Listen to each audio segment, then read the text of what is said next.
这个地形我们不是没有平整吗？然后这样把房子盖起来以后啊，哎，它正好形成了一个阶梯的形状，是吧？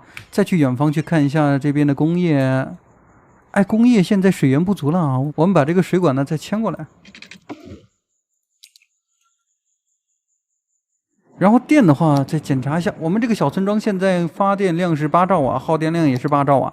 那么我们可以在这个工业区的旁边去放置一个发电稍微多一点的建筑，比如说这个太阳能发电厂，它可以输出112到160的发电量。把它放在这儿吧，以它为界限，左边基本上就不会再发展了，因为这个小山谷我们后期准备做一个瀑布的。先要做瀑布，看一下，把旁边的地皮先买一下啊。2400啊，还可以。OK， 把这个地皮买了以后，下方的这个高速也不用我们去调整。那么放水源的话，我们在上方先放一个特别小型一点的，先检查一下这个高度，它能不能把我们旁边的工业区给淹了，是吧？明显是不能。那么不能的话，我们就需要修一个稍微古朴一点的护岸了。从右边向左边去拉伸，建造费用360，去看一下效果。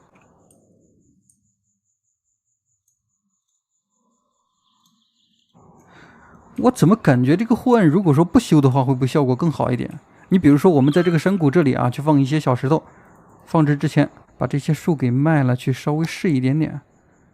作为一个自然的小景点的话，我们放置一些小石头，再加一个隐形的道路，让这些市民可以踩着石头过河。最终这些市民从这里经过以后发现，哎，播放量还可以啊，那他就多做几集这样的视频，对吧？啊，有点太少了，我们再加几个大型的，把它堆放在一起，稍微立体一点。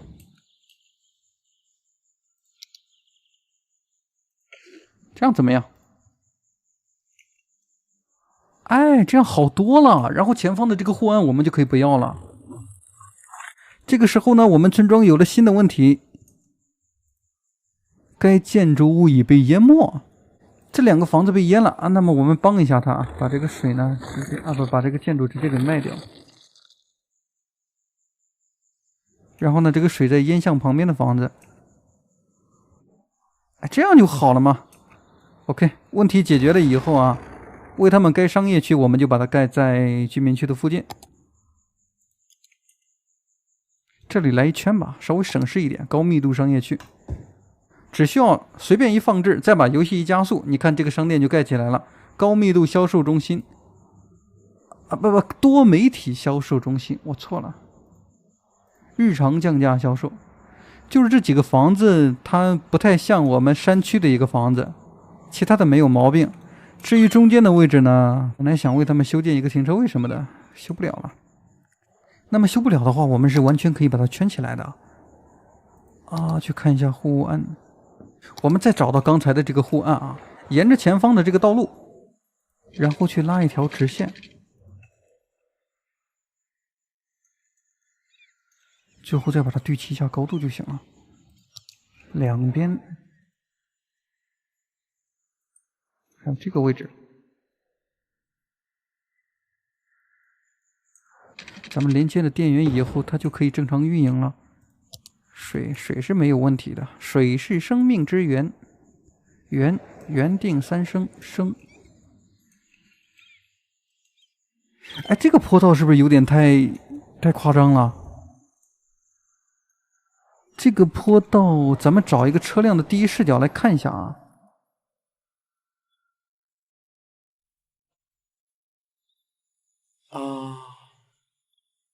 还可以，不用再调整了。那么这片商业区盖起来以后，他们工人不足，其实，在我们这个游戏里面也是非常合理的现象啊。不光那些工业区需要工人，这些商店也是需要工人的。我们就把第2批的房子呢，把它盖在后方。不能离前方太远。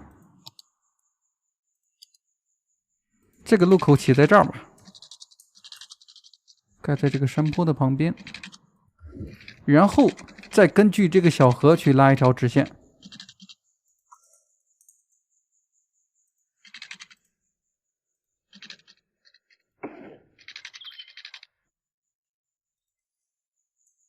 就挺爽的。由于在前期我们增长人口的速度有点慢，所以这个地方我们来一点贫民窟，稍微快一点。更新的慢也就算了啊，盖房子也不能太慢。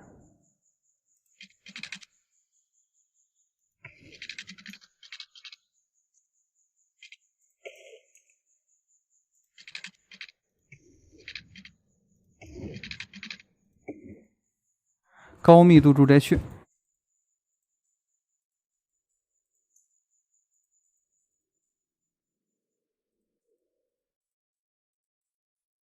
等这片房子盖起来以后，我们的人口将近1000是没有问题的。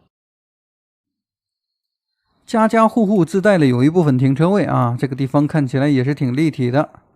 差不多人口都搬进来了以后，咱们随便找一个市民去跟踪一下，受过中等教育的成人，他在日常降价销售上班，在家门口就可以工作，这个地方就不用再开车了。